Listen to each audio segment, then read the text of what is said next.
Bom dia, meu amado irmão, paz do Senhor. Nesta manhã estamos juntos no livro de Lamentações do profeta Jeremias. Gostaria que você abrisse sua Bíblia no capítulo 2 desse texto e vamos meditar nos 9 primeiros versículos desse capítulo. Como eu venho falando para você, esse é um livro onde 5 cânticos são produzidos pelo profeta Jeremias. Então, são poesias que estão sendo declaradas pelo profeta. É uma estrutura muito bonita, muito bela que nós temos no nosso texto. Então, precisamos ir devagar. Nós não podemos meramente correr no texto, como podemos fazer, por exemplo, numa narrativa histórica. Então, esse texto de Lamentações exige um pouco mais de atenção, de irmos um pouco mais devagar. Te animo a que você, quando ler o texto, você possa parar nesse texto, meditar nele, em cada palavra, versículo, ver as mensagens ali que se encontram no texto, e sendo poesia, que é com certeza o estilo literário mais refinado que existe, nós precisamos de mais dedicação um pouco quando paramos diante desse texto. É um livro que foge muitas vezes daquele que é o nosso conceito de um mundo positivista, que tudo vai dar certo, que vai passar, enfim, eu posso fazer um monte de coisa errada, que no fim vai dar tudo certo. Nós vivemos nessa ideologia, nós vivemos nesse conceito social, ideológico nos nossos dias. Mas o livro de Lamentações, ele vem abrir os nossos olhos, ele vem mostrar para mim e para você que não podemos nos enganar. Como Paulo diz em Gálatas, de Deus não se zomba. Aquilo que o homem plantar, isso certamente ele colherá. Então, é muito importante você entender esse princípio dentro do livro de plantar e colher. É uma lei da natureza, nós não podemos fugir disso. De fato, aquilo que você faz tem, com certeza, uma colheita. O livro nos chama a observar isso. O livro nos chama a olhar, como diz o capítulo 1, a olhar o fim, né, daquilo que nós estamos fazendo, qual o caminho que estamos tomando. E dentro desse caminho que estamos tomando, quais são as consequências que nos acometerão diante das decisões, atitudes que temos feito as escolhas na nossa vida. Então, no vídeo passado eu falei sobre olhe para pessoas que são mais velhas que você e que tomaram as mesmas decisões, fizeram as mesmas coisas, andaram no mesmo caminho que você. Veja como elas estão. É isso que você quer para a sua vida? É isso que você deseja para a sua vida? Então, o livro nos chama a analisar a nossa conduta, o livro nos chama a avaliar a nossa vida. É um livro de avivamento, porque o avivamento sempre começa com lágrimas, com arrependimento. Essa é a primeira palavra do Evangelho, é o arrependimento, é quando nos voltamos para Deus. É o livro que nos chama a voltar para Deus em profundo, real avivamento, arrependimento, pedindo a Deus perdão, analisando profundamente o nosso coração, coisa que geralmente a gente não tem muita... nós não temos muita habilidade em fazer isso. Às vezes nós somos muito superficiais, nós ocidentais, somos muito superficiais, nós latino-americanos muito emotivos, aquela coisa toda. E às vezes a gente fica muito na superfície do nosso próprio coração, mas o livro nos chama a adentrar a nossa alma com lágrimas diante do nosso Deus, sabendo que vamos encontrar nele amor, perdão, misericórdia, graça, e esse livro nos chama a essa graça tão preciosa. Mas o capítulo 2 inicia, nesses 9 primeiros versículos, com uma ideia que não nos é comum primeiro, e tampouco queremos aceitá-la, de que Deus é juiz. No mundo que nós vivemos, Deus não julga. Na sociedade que nós vivemos, na cultura em que nós vivemos, Deus não julga. De fato, Deus é refém da nossa fé. Deus é escravo da nossa fé. Então, quem manda é o que tem fé e Deus obedece à fé que você tem. Então, é essa teologia que nós temos, infelizmente, hoje dentro das igrejas evangélicas, dentro da igreja católica, na sociedade como um todo. Esse é o conceito que existe, de que aquele que tem fé manda. O importante, é uma frase muito comum que a gente ouve, o importante é ter fé. Se você ter fé, isso é importante. Isso é uma grande mentira, é um erro crasso, porque até os demônios creem, tremem. Então, o fato de ter fé não significa salvação, não significa que você está ao lado de Deus. Os demônios creem e tremem. Isso é, eles estão contra Deus, eles estão contra o nosso Senhor, estão na direção oposta, mas eles creem que Deus existe, creem que Ele é o Senhor, eles creem que Ele é o Salvador, eles sabem disso, eles têm certeza disso, mas eles estão em total oposição ao Senhor da glória. Então, esse ditado de que simplesmente o que importa é ter fé não é uma verdade. A Bíblia condena isso largamente. Mas o texto do capítulo 2 de Lamentações, versículo 1 ao 9, vai mostrar Deus como juiz. Vai mostrar Deus em oposição ao pecado. Vai mostrar Deus punindo o pecado. Não apenas dizendo o pecado é mau, mas também trazendo o castigo sobre o pecado. Então a gente primeiro não gosta dessa ideia. A ideia que a gente gosta é que Deus não julga, Deus não vai banir ninguém da sua presença, Deus ele não vai lançar ninguém no inferno. Enfim, a gente não gosta dessas ideias, mas são bíblicas todas elas. Todos pecaram e banidos estão da presença gloriosa de Deus, vai dizer Paulo em Romanos. Então, Deus, ele é doce, ele é amoroso, misericordioso, ele é amor, ele é graça, mas ao mesmo tempo ele é juízo, ele é justiça, ele é verdade, não há nenhum pecado que não seja revelado. Enfim, nós vemos esse amor e essa graça, essa justiça sem conflitar em Deus. Muitas vezes pode ser um conflito na mente humana, mas não um conflito em Deus. O amor de Deus é 100% justo e nesse mesmo amor ele vai julgar, ele vai punir as pessoas. E é isso que mostra aqui o texto, todas as ações que nós vamos ver, do versículo 1 ao 9, todas são feitas por Deus. O Senhor cobriu de nuvens, precipitou do céu à terra a glória de Israel, não se lembrou do estrado dos seus pés, devorou, versículo 2, todas as moradas de Jacó, não se apiedou, derrubou no seu furor as fortalezas da filha de Judá, lançou por terra e profanou o reino e seus príncipes. No furor da sua ira, o Senhor cortou toda a força de Israel, retirou a sua destra, a sua proteção, a sua provisão de diante do inimigo e ardeu contra Jacó como labareda de fogo. E tudo consumiu ao seu redor. Aí nós temos até o versículo 3. E o 4 vai dizer justamente essa expressão de forma aberta. Entesou Deus o arco como inimigo, firmou a sua destra, agora não para proteger e para prover, aquela destra maravilhosa de proteção e que provê para o seu povo e abençoa seu povo por causa do pecado de Israel. Deus retirou a sua mão protetora e provedora, e a mesma mão que protegia e provia para o seu povo bênçãos, é a mesma mão que agora, diz o texto, firmou a sua destra como adversário e destruiu tudo o que era formoso à vista, derramou seu furor como fogo na tenda da filha de Sião.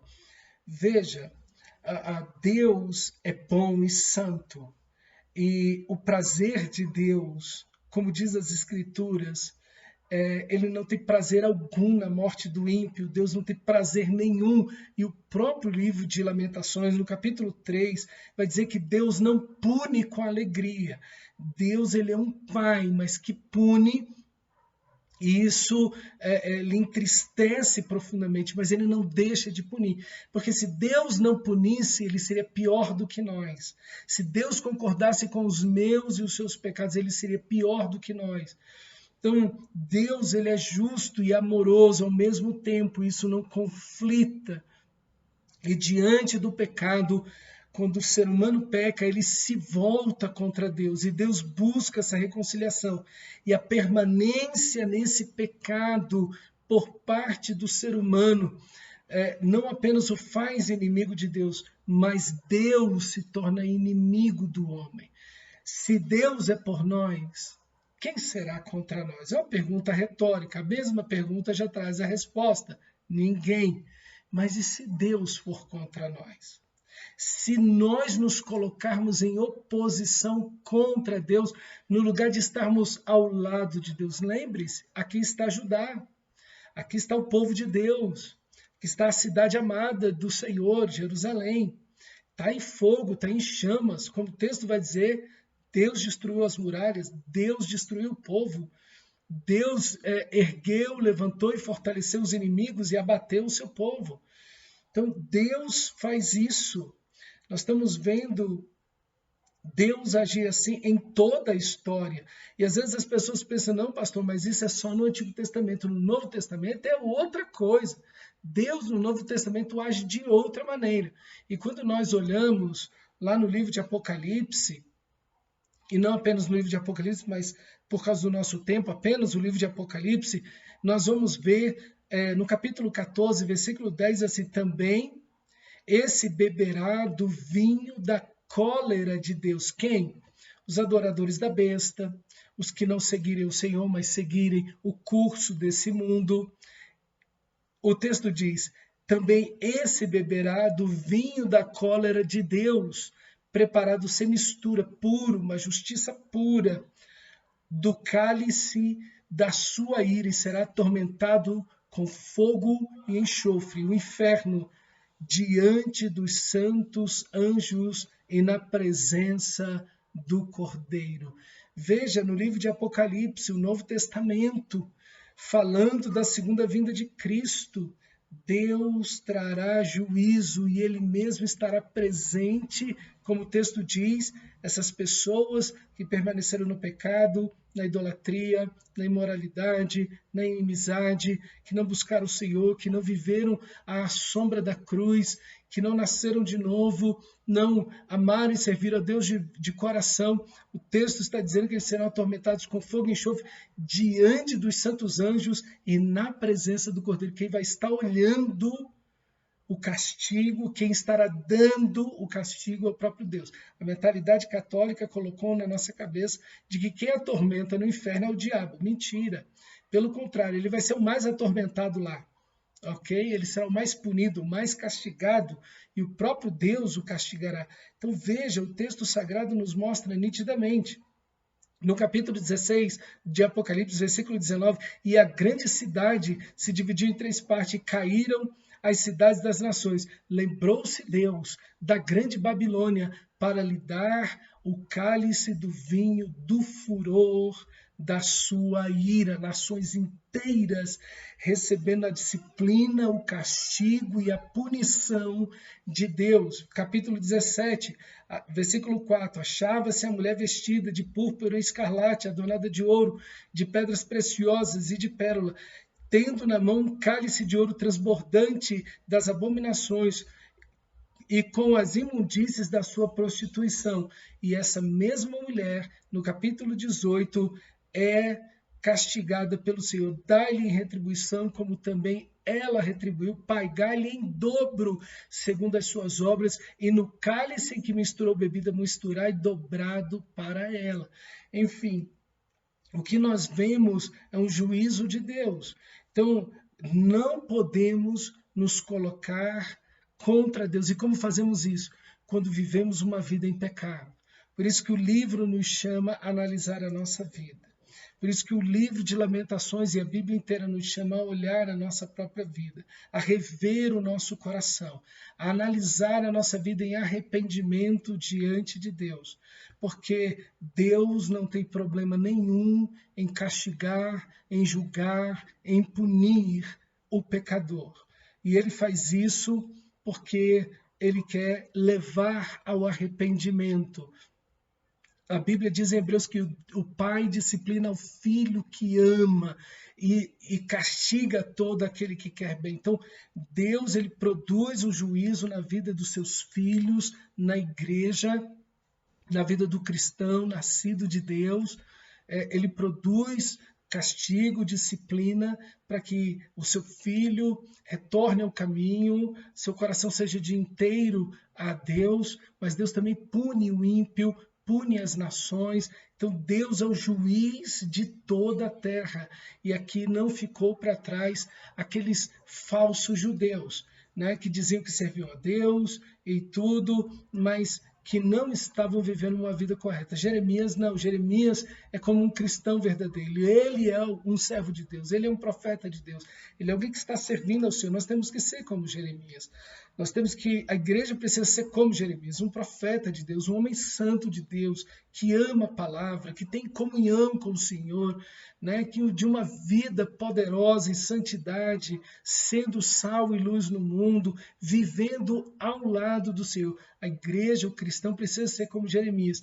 Mas saiba, meu amado irmão, que Deus não vai ter problema nenhum em punir os falsos cristãos, em punir o mundo inteiro. A Bíblia é clara nisso, no Antigo e no Novo Testamento. Então, tire isso da sua cabeça, de que existe um Deus no Antigo Testamento e um Deus no Novo. Um Deus no Antigo Testamento que é bom, que é duro, que é rígido, e um Deus no Novo Testamento que é bom, que é amoroso. Isso não existe. Isso não é bíblico. Deus é bom, é justo, é o mesmo ontem e hoje o será eternamente.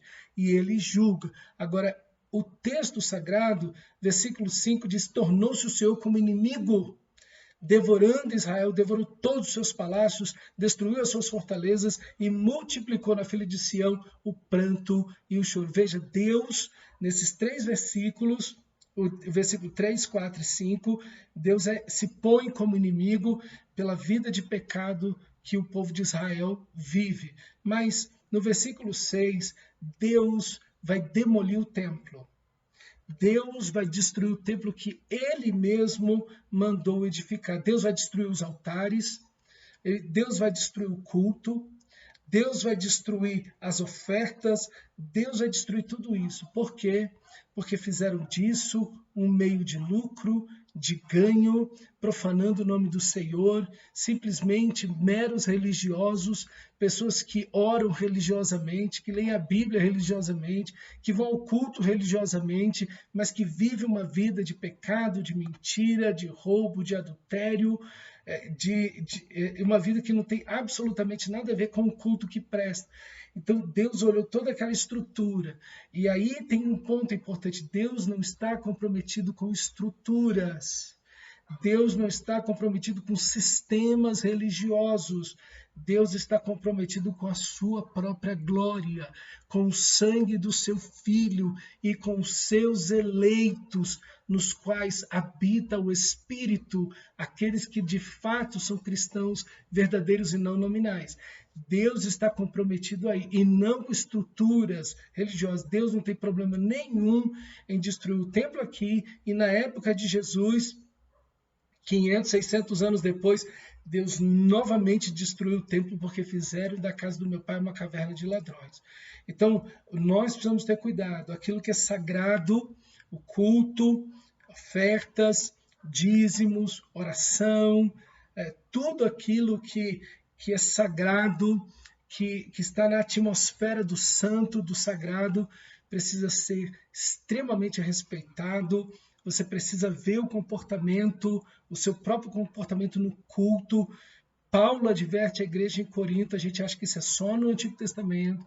Paulo adverte isso em Corinto, quando os coríntios estavam embriagando-se na Santa Ceia, disse: isso não é a ceia do Senhor, e por isso, por essa atitude de desrespeito a Deus, desrespeito ao sagrado, desrespeito à igreja, aos irmãos, existem alguns que já morreram, Deus já levou para a eternidade, e outros estão doentes. Então a gente tem que ter cuidado, porque Deus puniu no Antigo Testamento e Deus pune agora. A gente não pode brincar com essas coisas, a gente tem que ter temor de Deus. Culto não é lugar de você estar vendo o WhatsApp, não é lugar para você estar fazendo andação. Cuidado com o seu comportamento no culto. Seu comportamento no culto diz muito da sua vida espiritual. Culto não é lugar de dormir, vai dormir à tarde, vai dormir de manhã, tira um cochilo antes do culto, mas vai para o culto para estar desperto, para adorar a Deus, para glorificar o seu nome, para receber a sua palavra. Você tem que ter cuidado com o culto. O culto é sagrado, porque o culto não é para mim, o culto não é para você. O culto quem está recebendo é o próprio Deus. Veja aquela oferta de Ananias e Safira, como Deus matou Ananias e então Safira. Por quê? Porque foram infiéis diante do Senhor com suas ofertas, mentindo ao Senhor, tentando fazer com que por meio da sua oferta houvesse glória para eles mesmos. Então veja, tudo que diz respeito ao culto é algo sagrado. A gente não pode achar que culto é churrasco. A gente age de qualquer maneira, faz o que quer, chega na hora que quer, sai a hora que quer. Isso é uma coisa muito complicada e infelizmente tem muita gente pecando nesse sentido. Então, no versículo 6, o texto vai dizer que Deus rejeitou o seu altar, no versículo 7 diz que Deus rejeitou o seu altar, no versículo 6 diz que Deus demoliu com violência o seu tabernáculo, como se fosse uma horta. Deus saiu passando por cima de tudo. E também atinou contra os sacerdotes que estavam fazendo comércio ali do culto ao Senhor, simplesmente visando o dinheiro. E aí então Deus destrói os muros da cidade no capítulo 8 e faz as portas da cidade no versículo 9 também serem destruídas e quebradas em pedaços e os príncipes serem mortos e castigados. Então nós temos Deus agindo em juízo, punindo, trazendo juízo sobre a nação de Israel. Deus faz isso hoje, Deus faz isso com famílias, Deus faz isso com pessoas, Deus faz isso com cidades, Deus faz isso com países, Deus faz isso com o mundo. E Ele vai fazendo isso de forma gradativa, processual. A disciplina vai sendo cada vez mais severa. Deus não dá uma disciplina logo severa de uma vez. Ele vai agravando a disciplina, porque está chamando ao arrependimento. Ele está chamando a voltar-se a Ele. Ele está chamando, seja uma pessoa, família, cidade, estado ou nação, volte-se para mim. Veja como tudo isso que vocês têm, por meio da natureza, de uma seca, de uma tempestade, tudo isso daí é tão frágil. E como a vida de vocês é tão passageira, voltem-se para mim. Então Deus vai nos chamando ao arrependimento, que você possa analisar a sua vida, o seu comportamento. É um texto, um livro que nos chama a uma profundidade dentro da nossa alma. O Evangelho vai nos chamar justamente às questões do coração. Quais são as intenções, os motivos do meu coração, o agir do meu coração.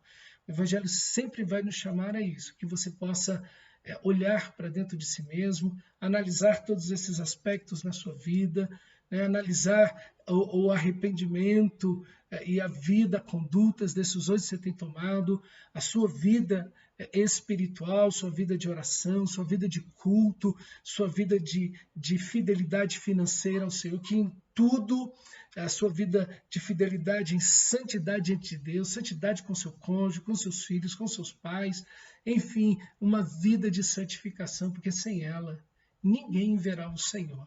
Que Deus te abençoe, te fortaleça e que esse texto te chame a um compromisso, a um amor, a uma devoção ainda maior ao Senhor. Que Deus te abençoe, caro irmão, na graça preciosa do nosso Senhor e Salvador Jesus Cristo.